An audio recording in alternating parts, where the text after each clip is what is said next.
Welcome once again, everybody. It's Cannabis News. I'm your host, Joe Klare. It's May 30th, 2019. The show, as always, is presented by the Marijuana Times. You can find us at marijuanatimes.org. Click the video tab there to find the show, a bunch of great articles, social media links, and more. marijuanatimes.org. Today, we're talking about Colorado. Actually, two stories about Colorado and a story out of Iowa. Before we get to all of that, of course, Cannabis News is brought to you by NatureSide, nature-side.com.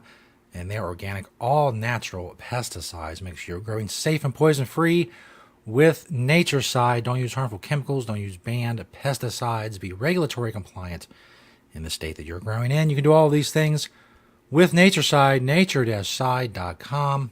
Proud sponsor of Cannabis News. Go check them out because they are super awesome. Not just awesome, but super awesome. It's the first story by yours truly. At marijuanatimes.org, doctors in Colorado will be able to recommend marijuana in place of opioids. Colorado Governor Jared Polis signed legislation that will allow doctors in the state to recommend medical cannabis for any ailment or condition they would prescribe opioids for. Passed in the House pretty easily in Colorado and passed by a vote of 33-2 in the Senate. Of course, as I talk about in the article, not everyone was happy. Stephanie Stewart, a physician in Aurora, Colorado, who cares for addicted patients, said, quote, "Our real concern is that a patient would go to a physician with a condition that has a medical treatment with evidence behind it, and then instead of that treatment, they'll be recommended marijuana instead." So her first complaint is basically a doctor doing their job. I mean, don't we trust doctors to make that decision to recommend or to prescribe medicine for us? Isn't that one of the main pillars of their entire profession, is the medicine that they direct us to make us feel better? So our first problem is doctors are going to be making decisions about medicine, which as a doctor herself, I don't see how she can have a problem with that. Second thing she says is they will substitute marijuana for an FDA-approved medication, something that's unregulated, and something that's highly regulated. In other words, marijuana for an FDA-approved medication. She's worried, basically, as I say, that these patients and doctors may choose something that's unregulated but can't kill you and is vastly safer than the alternative, which is opioids, which are approved by the FDA, but they're also very deadly, addictive. Many people get hooked, many people die, which you can't say about cannabis, but it is FDA approved. So she'd rather they go to the more dangerous FDA approved medication instead of the less dangerous non-FDA approved medication. She's worried that doctors will have that ability to choose to recommend marijuana, and she doesn't like that. She has a problem with that. Well, too bad, because now it's law in Colorado. Will take effect in August. Next up, I talked about this story last week.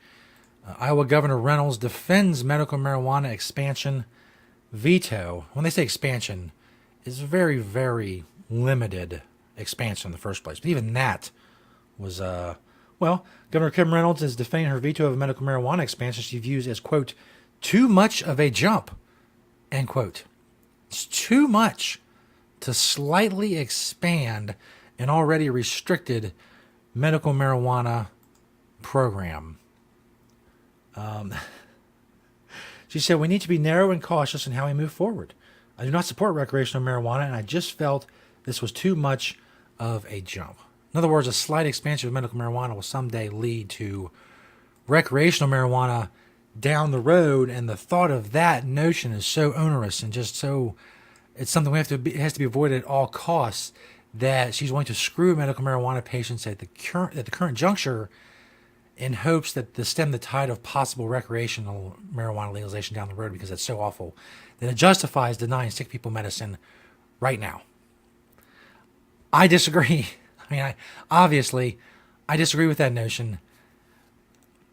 But what are you going to do? People of Iowa, this person is in charge of whether or not you get medical marijuana. Will you do something about that? I don't know. Is there something you can do about that? You're just going to replace these lawmakers with other lawmakers who feel basically the same way. They're going to move very slowly, as we've seen in state after state after state, when these issues get to the state legislatures. I don't know. I guess we'll find out. They're trying to override the veto because the bill to expand the medical cannabis program passed the Iowa House by a vote of 96-3, and the Iowa Senate by a vote of 40-7. It would take a 2/3 vote of both chambers to convene a special legislative session to consider overturning the Republican governor's veto. It seems like they have most of those people to override the veto, then they'll be able to do that. But again, you know how these things go, how slowly these things move. I don't know. I wouldn't hold out much hope. I know it sounds, you're like, oh, Joe, doom and gloom again. But I mean, a slight expansion of a really restrictive medical marijuana program that may someday lead to recreational legalization. So patients today are just, oh, well, too bad. Too bad. Put these people in charge. It's this notion that, they know better. They know better than us, so let them make the decisions. I also disagree with that. I disagree with the notion that they know better and have some sort of expertise in running my life that I don't have. I absolutely reject that notion that any politician or lawmaker alive has more expertise about the decisions that I make in any area than me. Prove me wrong. Prove me wrong. Anybody out there, prove that statement wrong. You cannot do it. It's impossible for them to know more about the decisions that I need to make than me. Moving on. Again, this is from justice.gov. This is an official United States Attorney's Office press release. The propaganda straight from the source. 42 individuals arrested in one of the largest black market marijuana takedowns in Colorado history. It was a joint investigation by the DEA. 18th and 17th Judicial Districts identified approximately 240 residential grow locations. There was 42 people arrested, as I said. It went down Monday, May 22nd. Law enforcement conducted searches and began making arrests. During the last 2 years, more than 250 locations have been searched. They break down basically the numbers per county and all that. If you want to go see it, it's linked in the description of this video. But here's the parts that I'm interested in. Let's go back up here. Marijuana, there's one of the paragraphs. Marijuana is a Schedule I narcotic and illegal under federal law. The marijuana subject to this law enforcement action was destined for the black market, which has dramatically increased in Colorado in recent years. Where's the proof for that? And if there is proof, how do so many lay at the feet of marijuana legalization? There's a two-step process. I've never even seen the first step. Where's the proof that black market activity is more in Colorado than it was, say, 10 years ago? And if it is, that's a result of legalization and not just a result of more people getting into marijuana. Black market-wise, criminal entity, cartel, whatever you want to call it, wise. And they go into, this specific bust. And then we get to United States Attorney Jason Dunn. He says, quote, Colorado has become the epicenter of the black market marijuana in the United States. Where's the proof for that? That is a statement. That is a bold statement. Colorado is the epicenter of all black market marijuana operations in the United States. It's not California or other states, not Oregon or Washington. It's Colorado. It's Colorado. Where's the proof of that? Because this guy said it. Pardon me, I think I need more than that. It's impacting communities, he went on. It's impacting neighborhoods. And it's impacting public safety. I'll try to get the dramatics that I'm sure he put into this. But this investigation may just be the tip of the iceberg. We will therefore continue to pursue black market growers and prosecute them to the full extent of the law. United States Attorney Jason Dunn is on the case. How about DEA Denver Division Special Agent in Charge William T. McDermott? Unfortunately, Colorado is no longer known for its beautiful mountains and scenery. I guess those things disappeared. I don't know.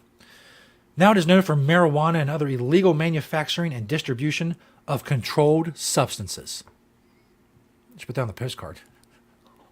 Colorado, home of illegal manufacturing and distribution of controlled substances. Wish you were here.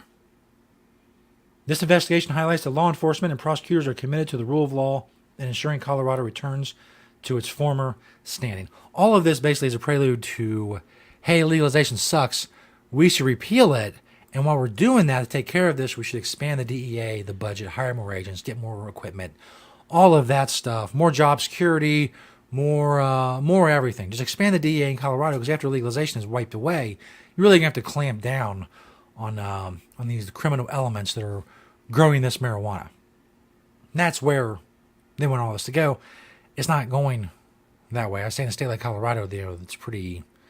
They're fighting an uphill battle, but nonetheless, not do many bus stories. But this highlights kind of the thinking that's used by prohibitionists as a way to combat legalization, especially in other states, saying, "Oh, well, look what's going on in Colorado. It's we can't do in Colorado. We can't do here what's going on in Colorado." So and according to the DEA, things have just went all BollyWonkers in Colorado. It's too much.